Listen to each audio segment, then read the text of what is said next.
Hey, welcome back. It's time to surf along on the sales pipeline with Matt Hines, Hines Marketing. All right. Well, welcome everybody to another episode of Sales Pipeline Radio. Thank you very much for joining us. We are always here live at 11:30 Pacific, 2:30 Eastern on Thursday.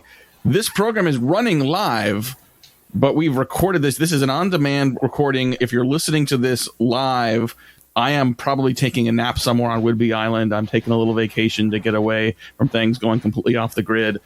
But Sales Pipeline Radio waits for no man, and I'm very excited to have lined up some great guests for you here as we round out July and head into August. Very excited to have with us today Kristina Jaramillo, President of Personal ABM. And I'm realizing now, Kristina, I just always use your first name, and it's the first time I've tried to pronounce your last name. Did I get that right? Yeah, well, I Americanized it because it's much easier, but it's actually Jaramillo. Jaramillo, even better. I love that. Thank you very much for joining us. You are the president of Personal ABM. And can you just describe your approach, what your firm does? Because I love the angle you're taking. We don't see it often enough. So I think everyone's familiar in sales and marketing, or most people are familiar with account-based marketing. And we do the personalized approach, which means it's like laser focused and not campaign-based. I feel like ABM might have gotten diluted, or is probably getting diluted like a lot of marketing tactics do, that people just get a list from Navigator, or they'll get a list of targets they want to reach out, maybe top 10 or top 100, whatever it is, and send out the same message. But we actually personalize everything from profiles, content, messaging, sales communications, because we want to get down to the level of the actual individual who is responsible within that account for different things. They're all going to have the end goal of increasing revenue for their company, but a sales rep's going to have a different goal than the SVP of Sales, or whoever you're targeting, whatever decision-making group you're targeting. They're all going to have different goals, and we want to make sure to speak to all of them, that you can create that collective buy-in and change why they should be working with you versus maybe a competitor, or why they even need to change at all. Well, and we were talking about this before we started recording, that a lot of companies obviously are doing account-based marketing efforts. They're taking an account-based approach to sales and marketing. But too often we talk about those as these broader programs where we have our target accounts and we're doing these multi-touch sequences and integrating what's happening between sales and marketing, all important. But very rarely do we get down to the level of what does the sales rep do? If I'm an account rep and I'm trying to engage my target accounts, what's my job? So talk a little bit about the personal account-based approach and how that's different from how a lot of people think about ABM traditionally. Yeah, I think what traditional ABM might speak to industries as a whole, but in most cases that relevance is not going beyond the industry level. And again, ABM, I think, tends to speak to accounts. And I think sales and marketing teams are going to just, at least what I've seen, select a list of accounts they want to target, they want to engage with, and kind of do like a marketing or an advertising campaign, but they're not going to really go beyond company level relevance. So what we do, I'm going to keep saying personal a million times, but personally, ABM is about speaking to humans within the accounts that you want to win. Your profile, your content, whatever it is, video, articles, white papers, the whole thing. Messaging and sales and marketing communications are all going to speak to those specific gaps that you see or have researched about in those accounts, and those personal impacts. So personal impacts to each position or each person in that buying committee. And we kind of like to think of each interaction as like a mini sales conversation. If you send someone an invite to connect, it's a mini sales conversation. It's got to be super relevant. If you send them a nurturing email, it's got to be super relevant. Especially, I think, in B2B, I found that one misstep can just end the whole interaction that you're trying to engage with someone. So going back to that personal, it's personal emotional connection. And I think once you can do that, sales and marketing will have an easier way or easier time of breaking down walls. And one of the things that we like to do, or that we've seen work, is try to show people their unconsidered needs, what's going on in their business, how it affects them personally, and those that they serve. And you begin to show them a new way of thinking. And because you created like a buying vision that maybe no one else could, you could become a party of one rather than party of many, and it increases your chances of getting that deal. Yeah, I think that's a really important point to make. And we're talking today at Sales Pipeline Radio with Kristina Jaramillo, President of Personal ABM. You can check them out. They've got a great set of resources on their website. Definitely check out stopthesalesdrop.com, and we'll put a link to that in the show notes as well. And Kristina, I think a lot of people actually believe that they are doing ABM when they're using LinkedIn Sales Navigator to find targets and find connections and just reach out. But just because it's on your target account list, just because you are sort of fishing with spears now by looking at individuals versus building long lists, it doesn't inherently mean your approach is going to be better.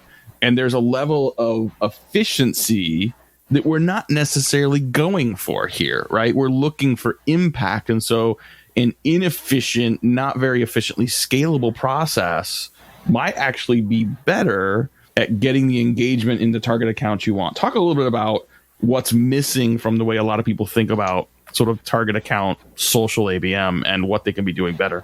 Yeah, well, I think what I've seen people do, and it's common, I don't know if it's necessarily a mistake, but someone will come to me and like, we have a top 100 counts we need to do ABM with. And I'm like, then the kind of ABM that we do is not going to hit 100 accounts. It's going to maybe hit 10, 15, 20. It's just not feasible to do ABM successfully and personalize with 100 accounts. So I think people kind of just go into Sales Navigator or wherever they're researching for their targets, pick out companies, contacts, and start doing those blanket invites that I'm sure everyone's familiar with.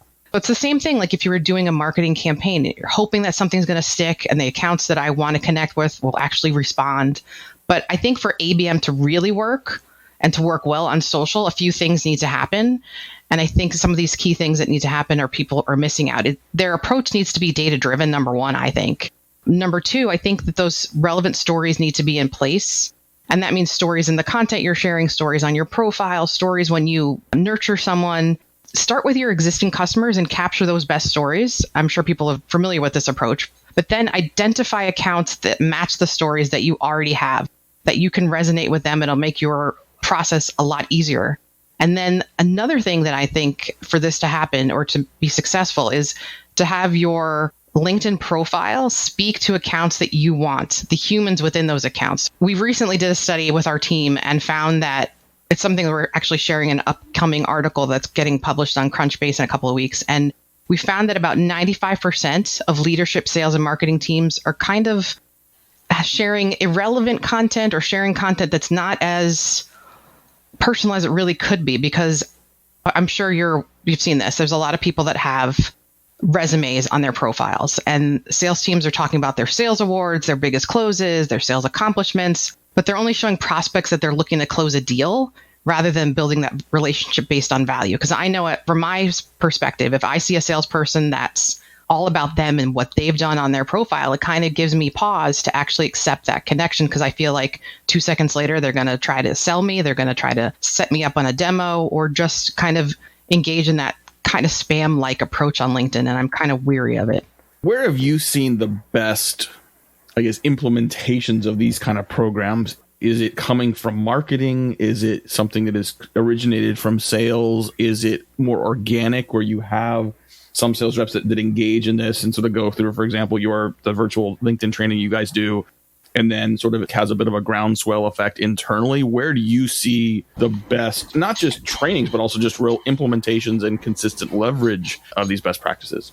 We like to think of it as like marketing specifically for sales, because companies are always going to need lead gen, demand gen, brand awareness. That's never going to go away. This is like a supplemental thing that maybe they don't have the capacity to do, or maybe they're not sure or how to do it. But typically when we are working with sales leaders, we can discuss with them what's the value that they want or they have seen with their customers or with prospects, because it's not necessarily the value that's being communicated in the messaging they're getting or the content or whatever they're getting from marketing. Typically, when we work just with sales for specific selling conversations, whether it's LinkedIn-based, email, live, that's where we see the most success. Talk a little bit about as well, you guys did this very successful event a few weeks ago, Stop the Sales Drop, and you pulled on just a ton of really great presenters. I was lucky enough to be included in the group as well. Stop the Sales Drop, it may not seem intuitive to some people, but I really like angle. Talk a little bit about where that originated and what that means.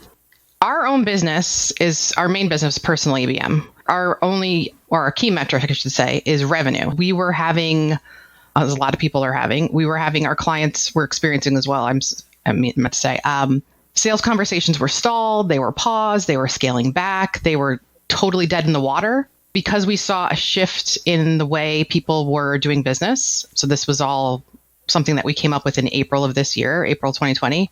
We figured we'd come together and educate not only for ourselves, but our clients, for our prospects, for the community as a whole. B2B sales and marketing leaders, especially the strategic level decision makers and things like that just had to figure out how we can work together and grow together. There's always going to be an outside force, whether it's internal or external or a pandemic, hopefully never again. But people are always going to experience sales troughs, sales dips, sales plateaus. So that was the idea behind Stop the Sales Drop, is how can we do this? How can we come out of this type of problem stronger together as a community by learning from one another? Part of the things that we do, other than these trainings, is that we share articles, we share videos, we have a podcast ourselves. We are just kind of community knowledge, I guess, is the best way to put it, and learn together.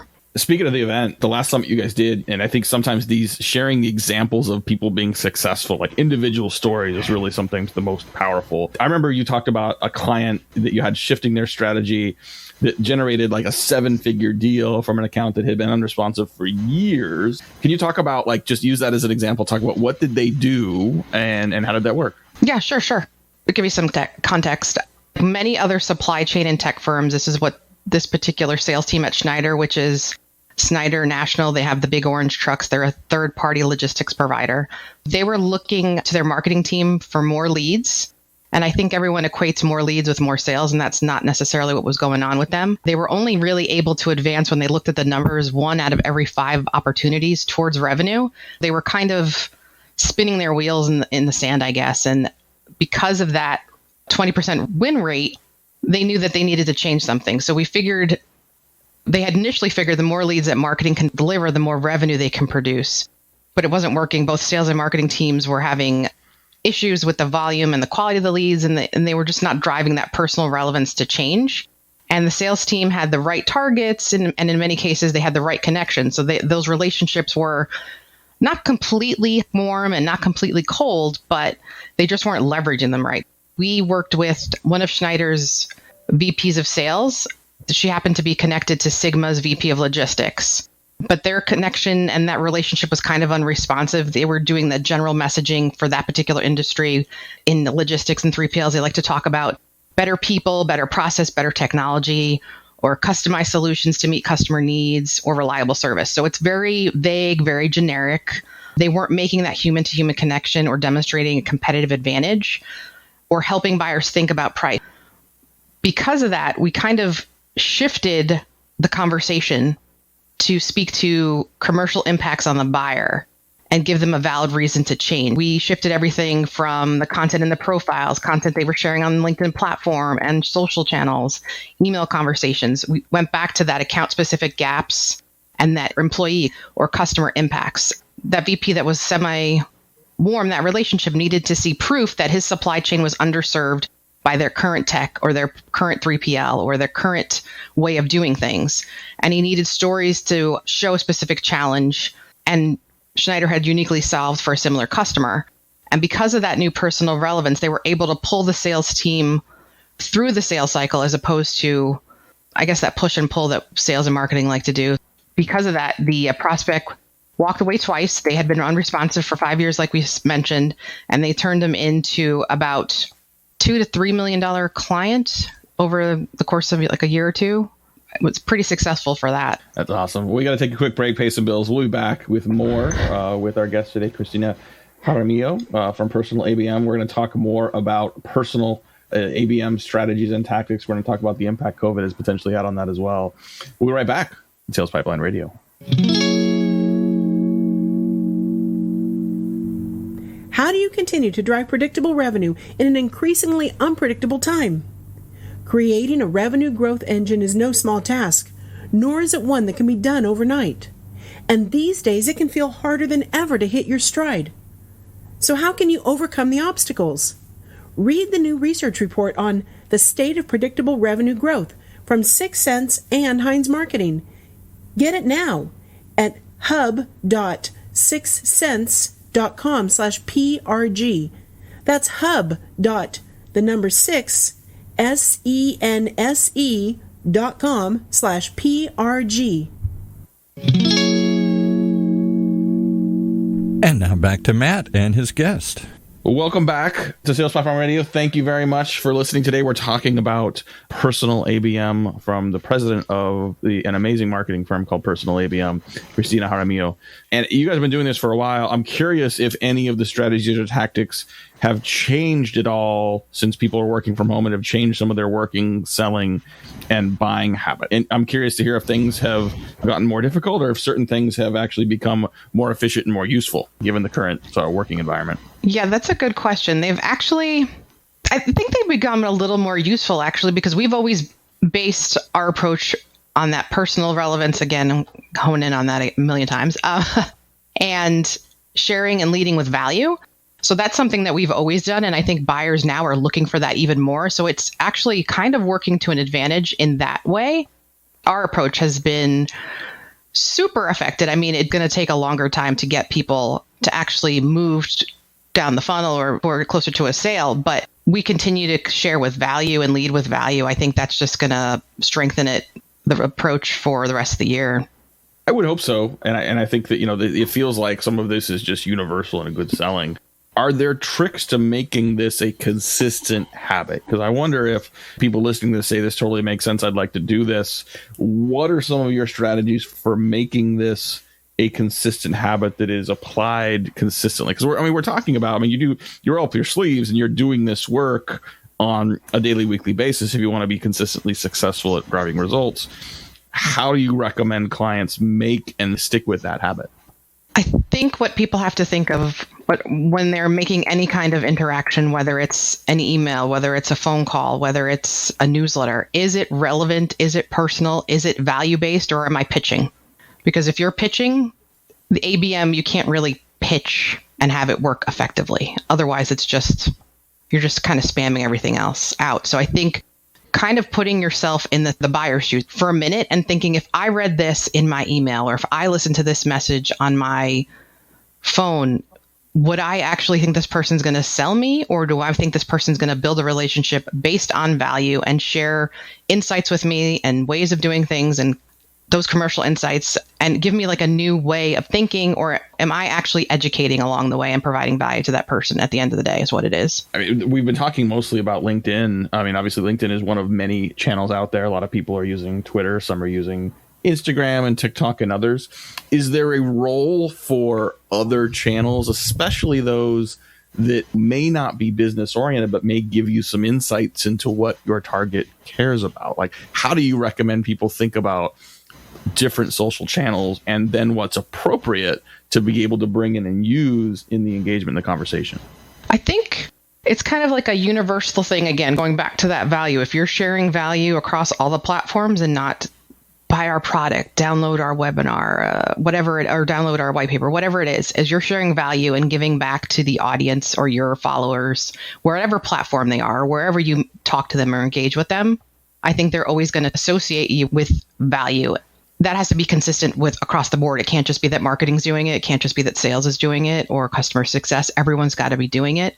It's got to be an internal mindset for the whole culture of the organization, because if they see one person that's sharing value and then everyone else is just sharing brand-based marketing, there is that disconnect. If everyone shares value and shares knowledge and just wants to collectively help their audience across all channels, across all platforms, I think that's going to be more successful.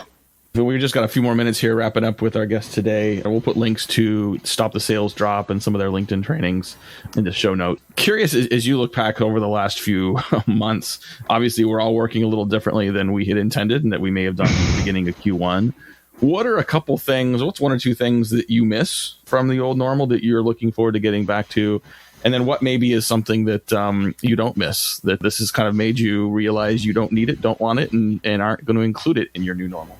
Oh, I can go different directions with that. So from personal, I just miss engaging with actual people on a daily basis other than my family.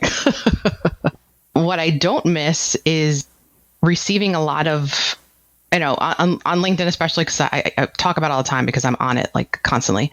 Or in my emails, I don't miss getting the spammy, buy my stuff, sign up for my demo, get on a call type of messages. I don't miss that. I do see that people are giving more value, and I hope that does continue. I think when we were all forced to be virtual now, kind of realizing that people aren't, their buyers or their audience aren't going to put up with it anymore. They're not going to be put up with the pitchiness or the no upfront value. If I can't learn from you, then what is it that you're giving me in order to advance that relationship?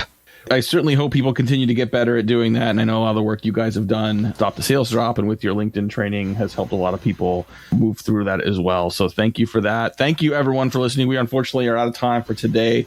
Want to again thank my guest, Kristina Jaramillo. We will put links to her content, to their events, and to some of their recordings up in our show notes. And thanks, y'all, for listening. We will be back next week and every Thursday at 11:30 Pacific, 2:30 Eastern for another episode of Sales Pipeline Radio. If you liked what you heard today and you want to share this episode with others in your organizations, we will have this available on demand with every past episode of Sales Pipeline Radio at salespipelineradio.com. But for today, on behalf of my great producer, Paul, this is Matt Hines.